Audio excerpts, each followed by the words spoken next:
അവരുടെ ഹൃദയകാഠിന്യം നിമിത്തം അവൻ ദുഃഖിച്ചുകൊണ്ട് കോപത്തോടെ അവരെ ചുറ്റും നോക്കി. ആ മനുഷ്യനോട് കൈ നീട്ടുക എന്ന് പറഞ്ഞു. അവൻ കൈ നീട്ടി. അവൻ്റെ കൈ സൗഖ്യമായി. ഈ വാക്യത്തിൽ നാം കാണുന്നു, കർത്താവ് കോപത്തോടെ അവരെ നോക്കി അവരുടെ ദുശാഠ്യമുള്ള ഹൃദയങ്ങളിൽ വല്ലാതെ വിഷമിച്ചു. ആ മനുഷ്യനോട് തൻ്റെ കൈ നീട്ടുക എന്ന് പറഞ്ഞു. അവൻ കൈ നീട്ടിയപ്പോൾ അവൻ്റെ കൈ പൂർണ്ണമായിട്ടും സൗഖ്യമായി. ദയ കാണിക്കുന്നതിനേക്കാൾ മത മേലധ്യക്ഷന്മാർ അവരുടെ നിയമങ്ങളിൽ കൂടുതൽ ശ്രദ്ധ ചെലുത്തിയതിനാൽ ഇവിടെ യേശുവിന് ദേഷ്യവും സങ്കടവും തോന്നി.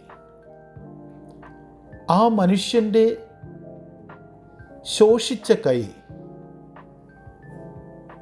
അത് കണ്ടിട്ട് യേശു അവനെ സുഖപ്പെടുത്തുവാൻ ആഗ്രഹിക്കുന്നു.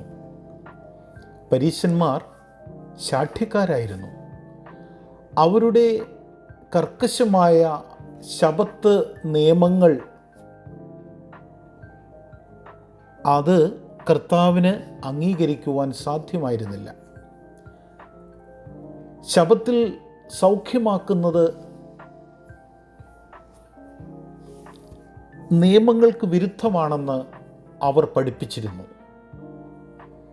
കർത്താവ് അത് അംഗീകരിക്കുന്നില്ല.